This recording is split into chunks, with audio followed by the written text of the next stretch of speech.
Bonjour Clara. Bonjour Mickaël. Merci du coup de nous concentrer un moment aujourd'hui pour parler de votre retour d'expérience de Dynamo chez Célio. Je suis ravi d'être avec toi aujourd'hui et d'autant plus ravi que vous avez été précurseur chez Célio sur le cas d'usage dont on va parler aujourd'hui avec Salesforce. Donc j'ai hâte d'en parler avec toi aujourd'hui. Il y a beaucoup de clients qui l'ont déployé depuis et de prospects qui s'y intéressent. Donc ça va être hyper intéressant pour eux de t'entendre sur le sujet. Encore merci de nous consacrer un peu de temps. Avec plaisir. Génial. Du coup, on va rentrer rapidement dans le vif du sujet. Est-ce que déjà, pour contexte, tu peux te présenter et puis expliquer finalement ton rôle chez Célio aujourd'hui? Oui, du coup, moi, je suis Head of CRM et Loyalty chez Célio depuis maintenant 1 an. Et du coup, mon périmètre, en fait, ça couvre toute la partie marketing client pour la marque. Donc, disant différents thèmes. Donc, avec mon équipe, on s'occupe de toute la partie campagne CRM, newsletter, SMS, push Walex. J'ai aussi toute la partie liée au cycle de vie du client, donc toutes les campagnes automatisées par email, par SMS également. Je développe aussi le programme de fidélité et s'assurer de sa bonne performance. Et enfin aussi toute la partie Customer Insight, donc connaissance client à distribuer au sein de l'entreprise pour s'assurer que tous les projets sont alignés avec nos différentes typologies de clients. Et le périmètre, il est sur la France, la Belgique, l'Espagne et le Portugal. Et j'ai 6 personnes dans mon équipe pour m'accompagner sur tous ces sujets. Ok, merci beaucoup. Ça fait des beaux sujets, un périmètre assez large d'utilisation. Du coup, c'est très chouette. Finalement, est-ce que tu peux, toujours dans la logique de présenter le contexte, nous présenter un petit peu tes principaux enjeux côté Célio sur ce périmètre aujourd'hui? Quels sont les points de focus que vous avez en ce moment? Oui, alors nous, côté CRM et plus globalement côté Célio, un gros enjeu qu'on a, c'est qu'on a énormément de clients. On a plusieurs millions de clients qui viennent chez nous chaque année et des clients qui sont très différents.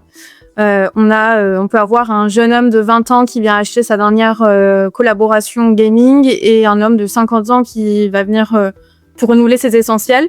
Et ces clients-là, ils s'adressent pas de la même manière. Donc, on a vraiment besoin de passer à l'échelle sur la personnalisation pour être sûr qu'on puisse envoyer les bons messages à la bonne personne au bon moment. Donc ça, c'est un des enjeux principaux pour justement pouvoir développer le Customer Lifetime Value à travers la fréquence et la fidélisation de ces différents clients qu'on a. Ok, super. Donc gros enjeu de perso et de récurrence, si je comprends bien, d'achat. Et toujours dans la partie contexte, parce que je pense que ça va être important aussi pour la suite. Est-ce que tu peux nous dire un peu plus en détail le stack marketing que tu as finalement aujourd'hui pour faire tout ça? Oui, alors on a une stack qui est assez complète chez Célio. Le cœur du réacteur chez nous, évidemment, c'est Salesforce Marketing Cloud. C'est là qu'on va aller orchestrer toutes nos campagnes CRM. On a également Salesforce Loyalty, du coup, l'engin qui nous permet de faire tourner le programme de fidélité, Célio B+. Et autour de ça, on a rajouté toute notre brique spécifique par expertise. Donc, on va avoir D'Artagnan en email builder. On a Captain Wallet pour nos wallets fidélité. On va avoir Relevant qui nous permet de faire de la personnalisation dans nos campagnes CRM. Et on a également Drop qu'on va utiliser pour faire du CRM directement sur Instagram, sur les réseaux sociaux. On a aussi une grosse base de followers. Et enfin, tout ça, on va réussir à l'activer notamment aussi via Dynamo qui va aller se nourrir directement dans GCP, du coup, qui est notre data warehouse, pour pouvoir envoyer du coup les cibles à nos différents canaux d'activation que je viens de citer. Ok, super. Bon, t'as déjà dévoilé un petit peu du coup le use case. Et donc ma principale question maintenant, c'est plutôt le pourquoi de Dynamo et finalement quel était le principal irritant qui vous a conduit à vous intéresser à Dynamo il y a un peu plus d'1 an maintenant. Oui, en gros, le principal irritant qu'on avait au sein de l'équipe CRM, c'était la manière dont on était capable de créer en fait nos cibles personnalisées pour nos campagnes. En fait, avant Dynamo, les équipes elles devaient créer des tickets en fait plusieurs jours à l'avance aux équipes data, qui étaient d'autres équipes, pour leur demander justement de créer les différentes cibles en fonction des critères qu'on peut avoir, comme les achats passés du client, certaines appétences, etc. Et les équipes data, du coup, devaient ensuite prioriser ces différents tickets, générer la cible, s'assurer qu'elle est correcte, nous l'envoyer pour que nous on puisse ensuite l'intégrer dans Salesforce Marketing Cloud. Donc ça, c'était quelque chose qui prenait beaucoup de temps aux équipes, qui était assez chronophage. Et en plus de ça, ça pouvait aussi avoir un impact en fait sur la performance même des campagnes, puisque forcément en retail, des fois le calendrier il change, ce qui faisait qu'il y avait des cibles qu'on créait quelques jours à l'avance, qui finalement devenaient un peu obsolètes. Donc on devait des fois recharger avec les équipes data. Donc in fine, ça pouvait avoir aussi un impact sur les campagnes, et donc on cherchait à avoir beaucoup plus d'agilité et d'autonomie sur cette partie-là. D'accord, très intéressant. Donc le ping-pong entre les équipes marketing et IT, le time to market et aussi ce sujet de performance de campagne avec des ciblages qui peuvent devenir un peu obsolètes. Ok, super ouais. Intéressant. Et du coup, finalement, qu'est-ce que Dynamo aujourd'hui vous apporte que Salesforce seul vous apportez pas en fait? Comment les deux outils fonctionnent désormais ensemble chez vous? Oui, alors en fait, du coup, ce qu'on peut faire avec Dynamo qu'on ne faisait pas et qu'on ne fait pas sur Salesforce Marketing Cloud, c'est vraiment ces ciblages qui peuvent aller jusqu'à une maille très très fine. Donc sur Salesforce, on a certaines données clients, mais on n'a pas l'entièreté de notre data warehouse avec toutes les informations clients. Par contre, c'est ce qu'on a à disposition dans Dynamo. Donc concrètement, demain, une personne de mon équipe est capable, en ouvrant Dynamo en quelques clics, d'aller faire une campagne personnalisée. Je peux donner un exemple concret. Demain, on veut créer une cible de clients de moins de 30 ans qui ont déjà acheté un produit licence dans les 3 derniers mois, mais qui ne sont jamais allés en ligne. Et ben, il va être capable de créer cette campagne avec quelques filtres directement sur Dynamo, et ensuite via le connecteur l'envoyer sur Salesforce pour être capable ensuite d'aller paramétrer la campagne. Ok, sans jamais solliciter les équipes IT, sans jamais créer un ticket, quoi, c'est ça. C'est ça. Et ce qui est bien aussi, c'est que du coup, l'équipe, parce qu'on a toujours en tête, évidemment, des cibles à tester, un certain nombre de filtres. Mais ce qui est intéressant aussi sur Dynamo, c'est qu'on peut voir en direct le volume que ça représente une fois qu'on a fait tous les filtres.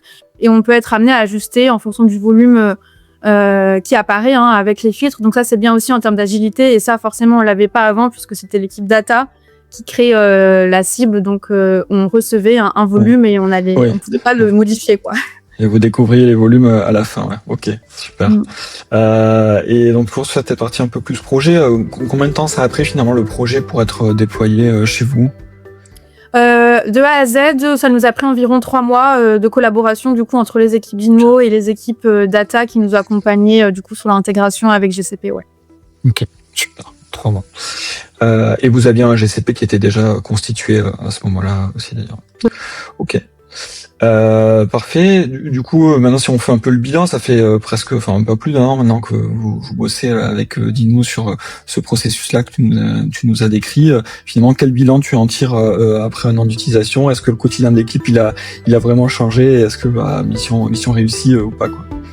Bah oui, franchement, mission réussie. Là, ça fait plus d'1 an effectivement qu'on utilise Dynamo. C'est un très beau bilan. Je pense que les équipes, elles ont créé des centaines déjà de cibles directement sur Dynamo. Une belle autonomie, une belle agilité pour pouvoir envoyer plus de campagnes et mieux. Donc, ça a un double impact, évidemment. Donc, on gagne du temps grâce à ça, et c'est du temps qu'on a pu réallouer sur d'autres projets qui sont à plus forte valeur ajoutée. On travaille plus sur de la personnalisation de contenu. Comme je le disais, on a aussi lancé ce nouveau canal social directement sur Instagram aussi. On communique avec une base d'opt-in. Donc déjà, il y a ce gain de temps qui nous a permis de réallouer nos activités. Pardon. Et le deuxième point, évidemment, l'autonomie qui a fait qu'on a pu envoyer plus de campagnes mieux ciblées à différentes typologies de clients. Donc notre calendrier, il est beaucoup plus étoffé qu'avant. Oui, d'accord. Donc vous faites plus de campagnes finalement qu'avant. Et je croyais lire aussi sur ton profil LinkedIn que la contribution du CRM chez Celio a pris une part hyper importante dans le business. Donc bravo.